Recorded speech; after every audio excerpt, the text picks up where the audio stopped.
मेरे प्यारे साथियों नमस्कार। CB education with motivation YouTube channel में आप सभी का एक बार फिर से स्वागत है। हम चर्चा कर रहे थे महत्वपूर्ण करंट अफेयर्स की, जो आगामी होने वाली सभी परीक्षाओं जैसे IAS, PCS, RO, ARO, etc सभी के लिए समान रूप से महत्वपूर्ण हो सकता है। साथियों, सर्वप्रथम हम चर्चा करते हैं मिस अर्थ 2022 की।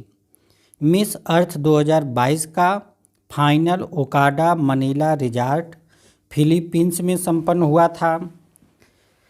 इस प्रतियोगिता में मीना चोई, जो कि दक्षिण कोरिया की हैं, विजेता बनी हैं। 2020 व 2021 की प्रतियोगिता कोविड-19 के कारण वर्चुअल तरीके से संपन्न हुई थी। अमेरिकी पत्रिका टाइम द्वारा वर्ष 2022 के लिए 3 सूची जारी की गई है, जिसमें पहला है पर्सन ऑफ द ईयर, दूसरा है एथलीट ऑफ द ईयर, तीसरा है icon of the year. Ukraine के राष्ट्रपति वोलोडिमीर जेलेंस्की को पर्सन ऑफ द ईयर 2022 चुना गया है। अमेरिकी बेसबॉल खिलाड़ी आरोन जज को एथलीट ऑफ द ईयर 2022 चुना गया है तथा आइकॉन ऑफ द ईयर 2022 मलेशियाई अभिनेत्री मिशेल योह को चुना गया है। न्यायमूर्ति दीपांकर दत्त को सर्वोच्च न्यायालय में न्यायाधीश के पद पर नियुक्त किया गया है। दीपांकर दत्त पूर्व में बम्बई उच्च न्यायालय में मुख्य न्यायाधीश के पद पर कार्यरत थे। वर्तमान में सर्वोच्च न्यायालय में न्यायाधीशों की कुल संख्या 28 हो गई है। सर्वोच्च न्यायालय में न्यायाधीशों का कुल पद 34 है, जिसमें 33 न्यायाधीश होते हैं और एक मुख्य न्यायाधीश होता है। मालदीव के पूर्व राष्ट्रपति अब्दुल्ला यामीन को भ्रष्टाचार के मामले में 11 वर्ष का कारावास दिया गया है। वहाँ की एक स्थानीय अदालत द्वारा यह आरोप या यह सज़ा उन्हें सुनाई गई है। सरकार के स्वामित्व वाले एक द्वीप को पट्टे पर देने के मामले में रिश्वत लेने का इन पर आरोप है। कोर्ट द्वारा इन पर $50 लाख का जुर्माना भी थोपा गया है। हम आपको बता देते हैं कि अब्दुल्ला यामीन भारत के घोर विरोधी हैं और चीन के समर्थक हैं। अमेरिकी पत्रिका फोर्ब्स द्वारा विश्व की सर्वाधिक शक्तिशाली 100 महिलाओं की सूची जारी की गई है। यह सूची वर्ष 2022 के लिए जारी की गई है। इसमें 1 से 100 तक रैंकिंग प्रदान की गई है। पहले नंबर पर हैं उर्सुला वान डेर लेयन, जो कि जर्मनी की हैं और यूरोपीय आयोग की अध्यक्ष भी हैं। दूसरी रैंकिंग है क्रिस्टीन लगार्ड की, जो कि फ्रांस की हैं और यूरोपीय केंद्रीय बैंक की अध्यक्ष भी हैं।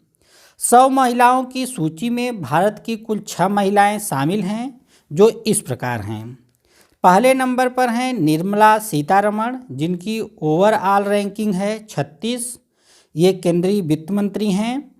दूसरे नंबर पे हैं रोशनी नाडार मल्होत्रा, इनकी रैंकिंग है ओवरऑल 53, जो कि HCL की चेयरपर्सन हैं। तीसरी हैं किरण मजुमदार शाह, इनकी ओवरऑल रैंकिंग 77 है। ये बायोकॉन की चेयरपर्सन हैं। अगली हैं फागुनी नायर, जो कि सौंदर्य उत्पाद कंपनी नायका की संस्थापक हैं। अगली हैं माधवी पुरी बुच, जो कि सेवी की चेयरपर्सन हैं। अगली हैं सोमा मंडल, जो कि स्टील अथॉरिटी ऑफ इंडिया की चेयरपर्सन हैं। हम आपको बता देते हैं कि फोर्ब्स द्वारा यह सूची वर्ष 2004 से लगातार जारी हो रही है। अमेरिका में समलैंगिक विवाह को कानूनी मान्यता प्रदान कर दी गई है। वहाँ की प्रतिनिधि सभा तथा सीनेट द्वारा इस विधेयक पर अपनी अपनी मंजूरी प्रदान कर दी गई है। वहाँ के राष्ट्रपति का अनुमोदन भी इस विधेयक को मिल चुका है। समलैंगिक विवाहों को वैधानिक मान्यता देने वाले देशों की कुल संख्या 33 हो गई है। इनमें से कुछ प्रमुख देश इस प्रकार हैं: Argentina, Australia, Brazil, Canada, Denmark, France, Germany, UK इत्यादि। आंग सान सू की को भ्रष्टाचार के आरोप में 7 वर्ष के कारावास की सज़ा सुनाई गई है। आंग सान सू की म्यांमार की लोकतंत्रवादी नेता हैं। 7 वर्ष का यह कारावास वहाँ की एक सैन्य अदालत द्वारा उन्हें सुनाया गया है। साथ ही आपको हम बता देते हैं कि इजराइल के संसदीय चुनाव में बेंजामिन नेतन्याहू को वहाँ का 6वीं बार प्रधानमंत्री बनने का मौका मिला है। पुष्प कमल दहल प्रचंड को नेपाल का प्रधानमंत्री नियुक्त किया गया है। वहाँ के चुनाव में किसी भी दल को पूर्ण बहुमत नहीं मिला है। वहाँ एक त्रिशंकु सदन का निर्माण हुआ है। पुष्प कमल दहल प्रचंड कम्युनिस्ट पार्टी ऑफ नेपाल के नेता हैं। साथ ही हम आपको बता देते हैं कि शुभ्रकांत पंडा को फिक्की का नया अध्यक्ष बनाया गया है। शुभ्रकांत पंडा दिसंबर 2022 में अपना पद ग्रहण कर लिया है। आइए अब हम मिसेज वर्ल्ड 2022 के खिताब अथवा ताज की चर्चा कर लेते हैं। सरगम कौशल को मिसेज वर्ल्ड 2022 का खिताब मिला है, जो कि भारत की हैं। यह खिताब दूसरी बार किसी भारतीय को मिला है। पहली बार 2001 में अदिति गोवित्रीकर को यह पुरस्कार मिला था। मिसेज वर्ल्ड 2022 की प्रतियोगिता का फाइनल लास वेगास शहर में संपन्न हुआ था।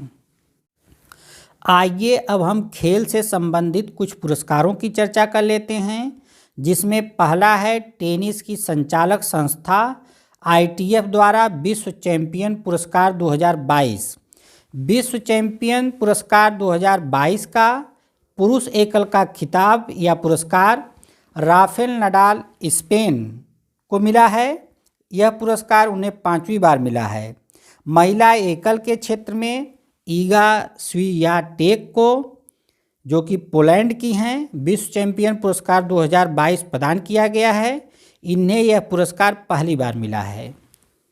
अगला पुरस्कार है वर्ष 2022 के लिए विश्व बैडमिंटन महासंघ का पुरस्कार। इस क्षेत्र में बहुत सारे पुरस्कार दिए जाते हैं, परंतु हमें 3 पुरस्कार को ध्यान में रखना है। पहला है विश्व की सर्वश्रेष्ठ महिला बैडमिंटन खिलाड़ी का पुरस्कार। यह पुरस्कार अकाने यामागुची को मिला है, जो कि जापान की हैं। दूसरा है विश्व की सर्वश्रेष्ठ पैरा बैडमिंटन महिला खिलाड़ी का पुरस्कार। यह पुरस्कार मनीषा रामदास को मिला है, जो कि भारत की हैं। अगला है विश्व का सर्वश्रेष्ठ पुरुष बैडमिंटन खिलाड़ी का पुरस्कार। यह पुरस्कार विक्टर एक्सेल सेन को मिला है, जो कि डेनमार्क की हैं। आइए अब हम साहित्य अकादमी पुरस्कार 2022 की चर्चा कर लेते हैं। यह पुरस्कार कुल 24 भाषाओं की उत्कृष्ट कृतियों को दिया जाता है, परंतु इस बार 23 भाषाओं को ही यह पुरस्कार दिया गया है। बंगाली भाषा का यह पुरस्कार बाद में प्रदान किया जाएगा। इस पुरस्कार द्वारा विजेता साहित्यकारों को ताम्रपत्र, साल के साथ साथ 1-1 लाख रुपया की धनराशि भी प्रदान की जाती है। इन सभी पुरस्कारों में सबसे महत्वपूर्ण पुरस्कार है हिंदी भाषा के क्षेत्र का पुरस्कार। ये हिंदी भाषा के क्षेत्र का पुरस्कार तुमाडी के शब्द पुस्तक को प्रदान किया गया है। यह पुस्तक कविता संग्रह है। इसके लेखक हैं बद्री नारायण। हम आपको बता देते हैं कि भारतीय संविधान में 8वीं अनुसूची में कुल 22 भाषाओं को जगह मिली है। इन 22 भाषाओं के साथ साथ अंग्रेजी व राजस्थानी भाषाओं के क्षेत्र में भी यह पुरस्कार प्रदान किया जाता है। एक बार आप सुन लीजिए कि किन किन भाषाओं को भारतीय संविधान की 8वीं अनुसूची में जगह मिली है। पहला है असमी, दूसरा है बंगाली, अगला है गुजराती, हिंदी, कन्नड़, कश्मीरी, कोंकणी, मलयालम, मणिपुरी, मराठी, नेपाली, ओडिया, पंजाबी, संस्कृत, सिंधी, तमिल, तेलुगु, उर्दू, बोडो, संथाली, मैथिली, डोगरी। आज के लिए बस इतना ही। यदि यह जानकारी और यह वीडियो आपको अच्छा लगा हो तो हमारे चैनल को सब्सक्राइब कीजिए, ताकि जो भी जानकारी हम लेकर आएँ वह आप तक आसानी से पहुंच सके। अगले सप्ताह हम फिर मिलते हैं ऐसी ही जानकारियों के साथ। तब तक के लिए नमस्कार।